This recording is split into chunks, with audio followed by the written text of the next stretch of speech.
welcome back to my channel, or welcome if you're new. If you know me, you know I love reading, I love books. I really got into reading during quarantine and then have just been on a reading kick ever since. And then last year was my biggest reading year yet. I read 110 books, which I wasn't even trying to. I don't know how I got that amount. I guess it was just a mix between audiobooks and real books, and then I was traveling a lot, so I'd read while traveling or at the beach, stuff like that. So I read a lot of books last year, and as you can tell by the title, today I'm going to be doing my 22 favorite books of 2022.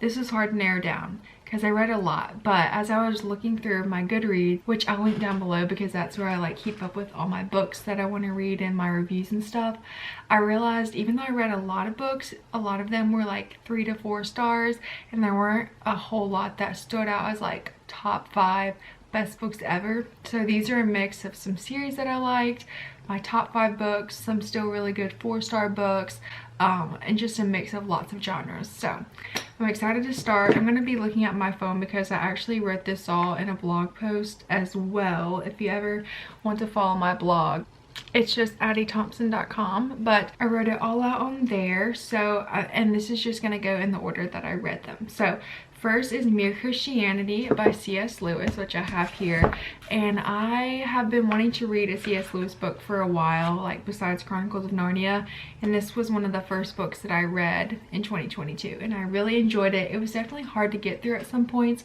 just with his writing style and some of the language in it, but I actually really liked his kind of down-to-earth, straightforward writing style. I have so many highlights and underlines of notes that I actually need to go back and read, but I just really enjoyed this and I would definitely recommend. And next, another Christian book is You Are What You Love.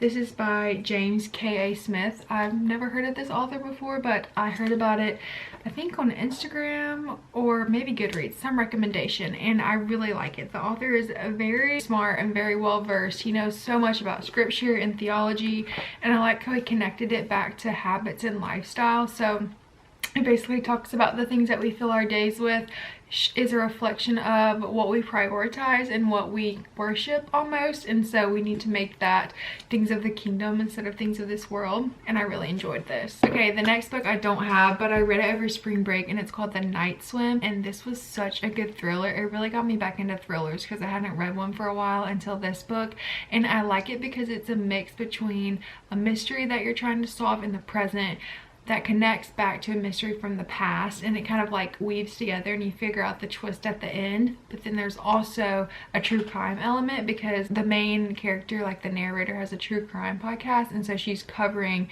the crime in present day, and you get to see like transcripts of her podcast, and I thought that was really cool too. 2 more books that I read in spring break. I read Better Than the Movies, which I love this book so much. I never read young adult anymore. I feel like I've mainly transitioned into the new adult or adult genre, but this is a fun young adult read. The 2 characters are seniors in high school, and it's friends to fake dating, and it's so funny too. Like there was some points where I would laugh out loud. I love the characters. I would highly recommend. It's so cute. It's a little cheesy at times, which I don't love cheesy books, but honestly not as bad as it could have been. And then next, similar genre, is The Summer of Broken Rules, which I also read in spring break, and this one is really fun for summer because it's set at Martha's Vineyard over I think a weekend or a week, but a short period of time at a wedding. So it's like the whole wedding venues being set up, and the wedding party from the groom's side and the bride's side are all at Martha's Vineyard to celebrate, and the groom, one of the groomsmen, and then the sister of the bride end up hanging out, falling in love. It's very cute, kind of cheesy, but it's a really fun summer read because the descriptions of Martha's Vineyard made me want to visit so bad. But next we have 2 of my favorite books of the whole year. I'm so glad I read these books. Six of Crows and Crooked Kingdom, which I'm just going to group them together as 6 and 7, but I love these books so much. It's what made me start wanting to get back into fantasy. I never read fantasy besides, I guess, Harry Potter, but never any other fantasy books, and I'd heard so much about Six of Crows forever. This book had been sitting on my bookshelf for probably 3 or 4 years, and I just never was interested in reading it because I started it, and I probably started it 2 or 3 times, and would read like the first 2 pages, and I was like, I do not know what this is talking about, because I mean, even now looking at it, it's weird names, weird locations. It's like different world, a different country. So it was hard to understand at first, I will say, but give it like 50 pages and you'll be hooked. So it's about a heist and the characters are amazing. I love the characters and like all the twists and turns. And then this one ends on a huge cliffhanger. So Crooked Kingdom is the second book and it picks back up where it left off, and it's just as good. Usually the second book doesn't live up to the first one, but it was hard for me to pick a favorite because both of them were amazing. So highly recommend. And then Lee Bardugo, the author, has two other series, actually three other series, but two other series in the same universe that I've also read as well. Okay, another fantasy series, like I said, I started getting into fantasy, was the Cruel Prince series, which I debated whether or not I wanted to put this on here, but it was a series that I was super invested in and read really quickly. The first book was not very good, I will say. I read it and I had to force myself to read it at times because I was just not very interested. It was hard to get used to the world again because it's a fae world, F-A-E. It's like fairy and elves and stuff, which I thought was a little weird because I don't really read much fantasy. But then I'm really glad I stuck with it because the second and third books of the series got way better, especially the third one I really liked. So if you're looking for just a fun, quick fantasy series, I would definitely recommend. I don't usually read much romance, but I did kind of read a few throughout this year, and another one that I really enjoyed was Love and Other Words by Christina Lauren. Another really popular book. I've heard about this everywhere, and I finally read it, and it definitely lived up to the hype. It was so cute. I like when books have like either dual timelines or dual point of views where you can get like a bigger picture, like more details to the story. So this one would flip back and forth between present day when the characters were like late 20s, I'm pretty sure, and then in the past when they were friends from like age 12 to 18. And I love the like back and forth, so you could kind of see their relationship build up, and then you know that something happened where they're estranged now, like they haven't talked to each other in years, but then they reconnect. So I loved it, especially the past point of views where they were younger. I thought it was so cute to see their love story like whenever they were kids and growing up in high school. And then another book which I have with me, The Relentless Tenderness of Jesus. This is by Brennan Manning. This is my second book that I read by him. Now I've read three. I've read Abba's Child, this one, and then Lion and the Lamb, and this one's probably my favorite. Like there's just so many highlights and underlines and notes, and here's some more notes in there from May when I read this. But when I finished it, I cried because it's so good. It just talks about how we're God's children and he delights in us and he loves us. It's not just a like God and subject relationship, but truly he delights in us and he wants us to spend time with him. I need to reread it. It was so good. I definitely recommend. This is one of my favorite Christian books that I read this year. Okay, moving on. These are getting into my summer reads, so they're a little cheesier. I feel like in the summer I kind of read more lighthearted books. And the next book is Devil Wears Prada. This is very much so a chick lit kind of cheesy book. If you've seen the movie, it's pretty similar, but I loved the movie, so I was really glad to read the book too. And I don't know, I just love the descriptions of New York City and the hustle and bustle of the fashion industry, and Andy and her like relationships throughout the book, and then her transformation and how she grows more confident towards the end of the book too. It's fun. If you want a quick fun summer read, I really liked that one. Okay, and then next, another very popular book, Every Summer After, which kind of reminds me of Love and Other Words. I feel like they're very similar with the like boy and girl see each other year after year as they grow up. This one's set at a lake, I think in Canada, maybe Ontario, somewhere in Canada, but it's a lake house that they meet up every summer. Their parents are family friends, and then, you know, they end up falling in love. Honestly, very similar to Love and Other Words, just different characters and different location. But if you like Love and Other Words, you'd probably like this one too. I also read Where the Crawdads Sing this year, which I've been wanting to read for the longest time, and I don't know, I was kind of put off from it for some reason. I didn't think I would like it, but then when I saw the movie was coming out, I knew I wanted to read the book first, and I actually really enjoyed the book. The language was a little flowery, kind of not confusing, but just kind of like eloquent and very detailed, but I actually really liked that. I loved the descriptions of the marsh and Kia and her family and the characters. I thought it was a really good book. I know there's like, some people say they love it, some people say they hate it. I really liked it, and the movie was really good too. I thought the movie went along with the book really well, which I liked, that it stayed pretty similar. Another romance book I read was One True Loves by Taylor Jenkins Reid. She's the one that writes like Daisy Jones and the Six, Seven Husbands of Evelyn Hugo, but I actually really liked this one. It's one of her older books, and it's a love triangle kind of, which I don't usually like, but basically the girl's husband dies in a plane accident and it takes her forever to grieve and move on, but she's finally allowed herself to love again, and she finds a new man, a new boyfriend, whatever.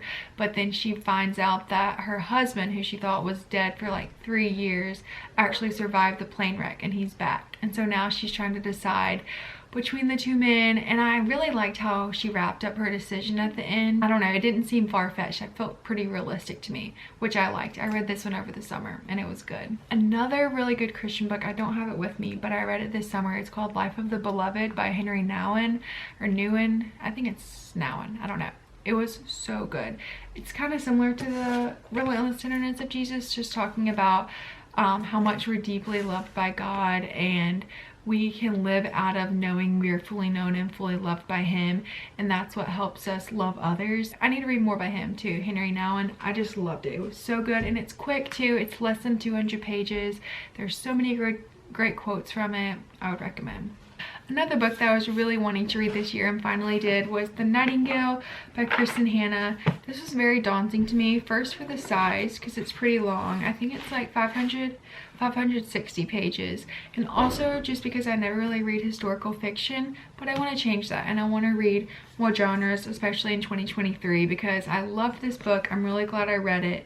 It was about World War II, two sisters. One was in the resistance. She was a spy helping fallen soldiers and pilots like get across enemy lines, and then the second point of view was from the older sister who was in France trying to raise her kids and fight against the Nazis that were invading her country as well. So I loved this book. I really want to read The Great Alone by her. I actually have it over there from the library. I just haven't gotten around to it.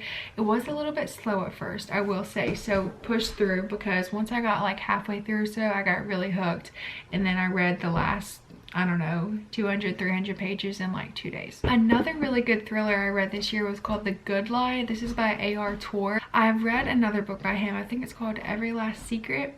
I read it last year, but The Good Lie was probably even better. I loved it because it's about a psychologist who gets called to help with this crime case, and you're finding out who the bloody hand killer is. Every chapter ends with a cliffhanger, which it makes it a really quick book, makes you want to keep reading, which I loved because I read it on a long bus ride somewhere and I finished it in like 2 days.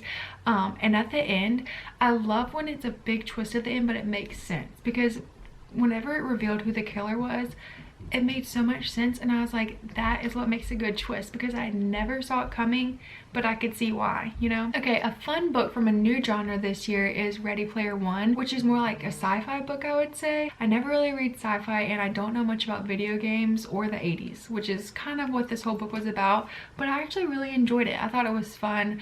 There's a movie about it too. It's basically about this boy who plays video games in this world called the Oasis, and he's going on a hunt for these 3 keys that each unlock a different gate, and at the final gate there's a fortune. It's like billions and billions of dollars, but he's also competing against literally like hundreds of thousands of players. And so I love the characters in it. I love all the twists and turns of video games. I thought it was really fun read, and there's a second one too, which I haven't read, but I should read. That's on my list. Wrapping up, number 19 is The Hotel Nantucket by Ellen Hilderbrand. Always love Ellen Hilderbrand's books. She is such a good writer. She has the perfect summer reads, and I read this one in August, and it's one of my favorites by her. I think The Perfect Couple is my first favorite, but this one will probably go for second or third just because it's fun. I loved reading about the hotel. It's about the characters, some of their drama, relationships. There's a little mystery going on. I don't know. It kind of made me want to work at a hotel for some reason, which I never really would have thought about, but it's fun. Set in the summer. Made me want to go to Nantucket. It's quick. I really liked it. The next is a whole 10 books, but we'll narrow it down to 5. Heroes of Olympus series. I technically would also say the Percy Jackson, the Olympian series as well, the first 5, but I think I like these even more because of the characters, and Are they for 12-year-olds? Yes. Did I read them when I was 21? Yes, and I love them because they just gave me so much nostalgia. Loved the characters, love Greek mythology. It makes me want to read more Greek mythology books now. Like, if you know any adult Greek mythology books, let me know because I would love to read them. But this is the series that started it all. Percy Jackson is what made me love reading in the first place, and these books are so good. And I feel kind of weird saying that because I know they're for younger kids, but honestly, they were just as good when I was 21 versus when I was 12, 13, 14, first time I read them. If you have any free time on your hands and you want to get sucked into a really good series, I would recommend. Last two books are another Christian book. This one is called Just Do Something. This one's pretty short. It's around 100 pages, 122. And it's so good, especially for me. I'm graduating in May and I'm getting really stressed trying to decide what I want to do when I graduate, where I want to live, job, relationships, finding community, everything. But this book kind of goes into that. It just talks about finding God's will is not some like huge task or end all be all thing where there's one perfect plan for us. God's will for our lives is our sanctification. So his will is for us to grow closer in relationship with him, to love others, to spread the gospel. Not so much you're supposed to work at this specific job in this specific city, but just trusting him and he will chart each step of our life. And I don't know, it just comforted me. It calmed me to read this. I could probably stand to read it again because apparently it still has not ingrained in my brain to just let him control my life and not try to be so stressed about it. But I would definitely recommend, especially if you're going through like a big life change or transition. I thought it had some really good truths in it. And then last book, I read this one end of December, Dance of Thieves. Loved this. I ranted about it in Vlogmas because I was obsessed with it because it reminded me a lot of Six of Crows with lots of twists. It was a fantasy book, and then the thieves kind of like heist of Six of Crows. There was thieves in Dance of Thieves obviously, and it's a duology too. So there's a second one which I enjoyed but not quite as much. Dance of Thieves also has an underlying plot of romance which I really enjoyed. I thought it was really cute. I think I gave it 4.5 stars. I loved it and it was written pretty well. Loved the descriptions. I'd recommend. So that is all 22 books. I only talked for 21 minutes straight. I'm sorry for ranting about books because I could talk about them forever, but overall I had a really good year of reading in 2022 and I'm excited for the books in 2023. I think I want to make it my goal to read more substantial books. I don't know if that makes sense, but more not just cheesy silly books, but more like Christian books, more historical fiction, a few more fantasy, but I don't know. I just want to read really quality books in 2023. So if you have any recommendations, please comment them down below. Tell me your favorite book of 2022, and you can follow my Instagram, my Life by Addie Instagram, because I do book reviews and my highlights of every book that I've read, and on my Goodreads as well. I'm always updating that with any book reviews of books that I read. So thank you so much for watching. You can subscribe down below because I definitely want to post more videos this year, and I will see you in my next one. Bye.